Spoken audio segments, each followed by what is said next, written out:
زرتاج گل صاحبہ، آج جو میجر جنرل بابر افتخار صاحب نے سٹیٹمنٹ دی ہے اس میں انہوں نے دو ٹوک کہا ہے کہ فوج کو سیاست میں مت، وہ ایک بار پہلے بھی کہہ چکے ہیں، اور بیک ڈور جو معاملات ہیں، مذاکرات ہیں، اس کی انہوں نے کیٹیگوریکلی تردید کی ہے۔ سوال یہ ہے کہ یہ امپریشن بالکل ہے کہ جو فوج اور ہماری موجودہ حکومت ہے وہ ایک پیج پہ ہیں، لیکن یہ بیک ڈور کی باتیں آئے دن کیوں پھیلائی جاتی ہیں اور ان کے مقاصد کیا ہوتے ہیں زرتاج صاحبہ؟ دیکھیں، جہاں تک D G I S P R کی بات ہے، اور آج بھی اس کے علاوہ پہلے بھی جب وہ کہہ چکے ہیں، جب بہت برے طریقے سے جو پی ایم ایل این کے ایک بگوڑے جو لندن والے اب الطاف بھائی کی جگہ جو انہوں نے لے لی ہے، نواز شریف صاحب نے جب بار بار وہاں سے بیٹھ کے اداروں کے اوپر لگائی، اور ان کی بیٹی یہاں سے الچی بھجوایا کرتی تھی ایکس گورنر زبیر صاحب کی شکل میں، اور وہ بار بار آ کے کہتے تھے کہ جی ہمارا بیک ڈور ڈپلومیسی چل رہی ہے یا رابطہ ہوا ہے، اور ان کے کہنے پہ ملاقات ہوئی ہے۔ وہ تاثر دینے کی کوشش کر رہے تھے کہ شاید ہم بڑے ریلیونٹ ہیں، یا جی اب ویسے بھی ان کا تو ہمیشہ سے چونکہ عادت ہے، یہ لوگ الیکشن پہ بلیو ہی نہیں کرتے ہیں، ان کو تو دھاندلی زدہ الیکشن ہی سوٹ کرتا ہے، اور اس کی موجودہ مثال ابھی آپ کا سینٹ کا الیکشن ہے کہ اوپن بیلٹ کے ذریعے جو پرائم منسٹر عمران خان چاہتے ہیں، اس الیکشن کے خلاف اگر شفافیت میں کوئی رکاوٹ ہے تو وہ نواز شریف ہیں، مریم نواز ہے، مولانا فضل الرحمان ہے، اور زرداری صاحب ہے، کیونکہ ان کو دھاندلی کا الیکشن سوٹ کرتا ہے۔ تو انہوں نے کچھ یہ کہنے کی کوشش کی کہ جی پہلے آپ کو پتا ہے کہ وہ لگاتے اداروں کے خلاف بیان، یا انہیں پاکستان بیان انہوں نے دیا، جس کے نواز شریف کے اس طرح کی جو سٹیٹمنٹ آتی تھی اس میں اعلی اداروں کے اوپر سب سے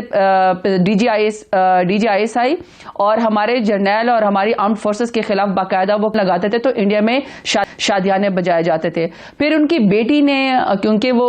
جو مریم باجی ہیں، ظاہری بات ہے ایک فون کال کے ذریعے وہ اس وقت کی لیڈر بن گئی ہے۔ زرتاج صاحبہ بریفلی کمنٹ کیجئے گا، آج آپ کی جو ریلیونٹ منسٹری ہے اس کی بھی ایک میٹنگ پرائم منسٹر نے چیئر کی ہے، یہ بتائیے گا کیا ایجنڈا تھا، کیونکہ جو آپ کا شو کیس پروجیکٹ ہے بلین ٹری سونامی، اس پہ بھی خاصی کرٹیسزم آیا، آج کی میٹنگ میں سننے میں آیا کہ کوئی نیا کاربن سے ریلیٹڈ کوئی نیا انیشیٹو لیا ہے؟ ویسے صرف لاسٹ کمپلیٹ کرنا چاہتی ہوں کہ ان کی بیٹی نے یہ تاثر دینے کی کوشش کی اداروں کو ملائن کرنے کے بعد کہ ان کا کوئی بیک ڈور ڈپلومیسی، تو اس وقت بھی D G S P R نے ٹکا سا جواب دے دیا تھا کہ آپ ہم سے زبردستی ملے تھے، ہمارا فوج کا کوئی بھی، وہ ہم اپنے بارڈرز کی حفاظت کرتے ہیں، اگر پارلیمنٹ میں اگر آپ کو کوئی ایشو ہے تو جا کے پارلیمنٹ میں سیاسی معاملات کو دیں، اور اگر آپ کو عدلیہ سے کوئی ایشو تو آپ جا کے عدالت میں اپنے حساب کتاب دیں، عدلیہ جو ہے وہ بالکل نیوٹرل ہے، سوری جو ہماری وہ ہے جہاں تک ابھی آپ نے بات کی جو جی ہمارا آج بڑی زبردست میٹنگ ہوئی ہے 10 بلین ٹری سونامی میں، جو ہمارا پروجیکٹ ہے انشاءاللہ آپ دیکھیں گے کہ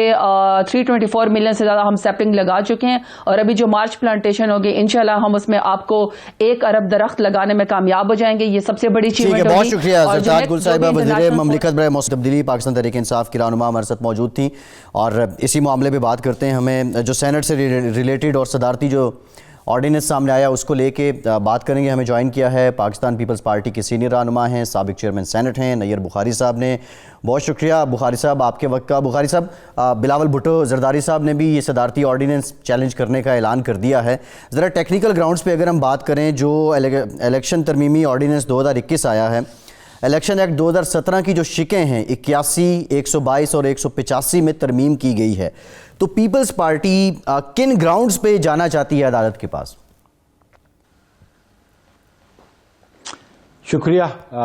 دیکھیں، پہلی بنیادی بات ہے کہ کانسٹیٹیوشن جو ہے اس ملک کا سپریم لا ہے، اور جو سب آرڈینیٹ لیجسلیشن ہے وہ اس کو اوور رائڈ نہیں کرتی۔ جو کانسٹیٹیوشنل پروویژنز ہیں، اگر ان میں آپ ان کو کسی پروویژن کو امینڈ کرنا چاہتے ہیں، رپیل کرنا چاہتے ہیں، تو کانسٹیٹیوشنل امینڈمنٹ کا جو طریقہ ہے جو آئین میں دیا گیا، آپ اس کو اڈاپٹ کریں گے۔ تو یہ آرڈیننس کے ذریعے کانسٹیٹیوشن امینڈ نہیں ہوتا، اور بلکہ یہ کانسٹیٹیوشن اجازت نہیں دیتا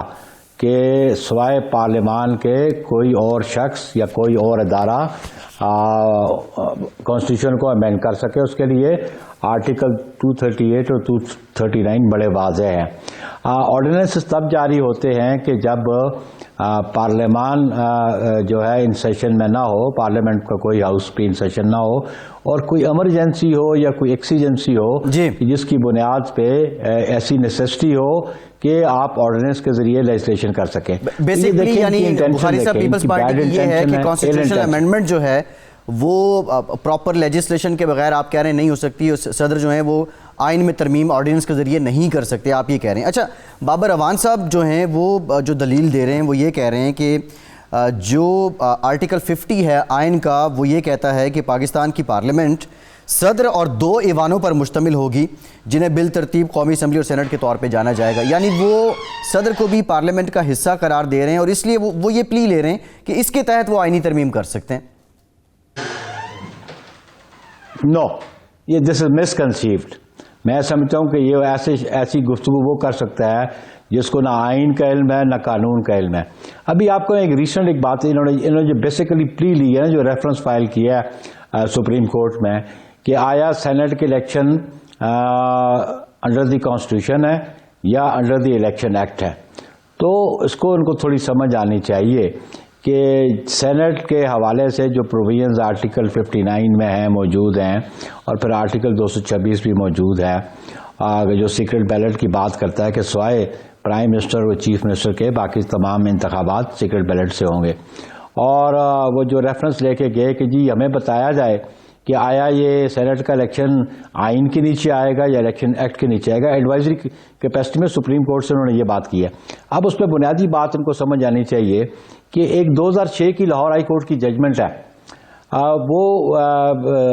وسیم سجاد صاحب جب اسلام آباد سے سینیٹر منتخب ہوئے اور وہ ٹیکنوکریٹ سیٹ پہ تھے، اس وقت چودھری مظہر علی صاحب بھی کنٹیسٹ کیے تھے، ان کے نامینیشن پیپر ریجیکٹ ہو گئے. تو میٹر چلا گیا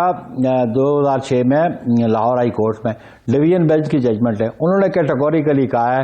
کہ senate elections under the constitution ہوتے ہیں، اور ہم سمجھتے ہیں کہ جب qualifications, disqualifications, number of seats, یہ ساری چیزیں کانسٹیٹیوشن میں درج ہیں، تو یہ الیکشن جو ہے، الیکشن کمیشن جو ہے انڈر آرٹیکل 219 یہ الیکشن کنڈکٹ کرتا ہے، تو وہ الیکشن انڈر دی کانسٹیٹیوشن ہے. جو وہ ریفر کر رہے ہیں کہ لوکل باڈیز کی نہ تو کوالیفیکیشن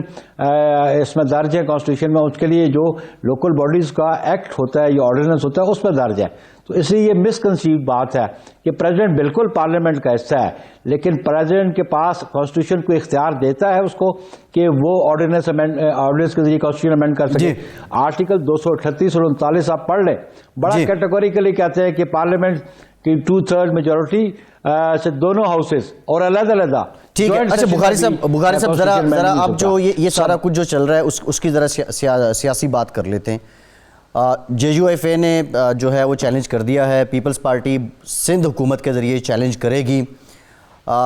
PDM میں آپ کا اپوزیشن کا اتحاد ہے، اور بلکہ اب یہ سینٹ کے انتخابات کو لے کے ایک طرح سے یہ سینٹ کے لیے انتخابی اتحاد بھی ہے.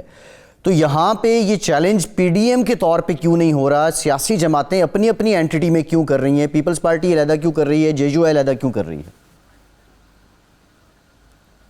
دیکھیں، بات یہ ہے کہ امیجیٹلی بھی کوئی میٹنگ نہیں ہو سکی، لیکن یہ کہیں قدغن بھی نہیں ہے. جو چارٹر ہم نے سائن کیا ہوا ہے اور یا جو ہمارا ایکشن پلان ہے، اس میں یہ کہیں قدغن بھی نہیں ہے کہ کوئی پولیٹیکل پارٹی انڈیپینڈنٹلی اداروں سے رجوع نہیں کر سکتی. اور ایک اور امپورٹنٹ بات آپ کو بتاؤں کہ الیکشن کمیشن آف پاکستان ہے، یہ کانسٹیٹیوشنل باڈی ہے. وہ کوئی PDM کی کوئی سپورٹ نہیں کرتا یا گورنمنٹ کی. ان کا پوائنٹ آف ویو جو سپریم کورٹ میں فائل ہوا ہے وہ بڑا کیٹیگوریکلی کہتا ہے کہ جب تک آپ آئین امینڈ نہیں کرتے تب تک آپ سیکرٹ بیلٹ کو ویو آف نہیں کر سکتے.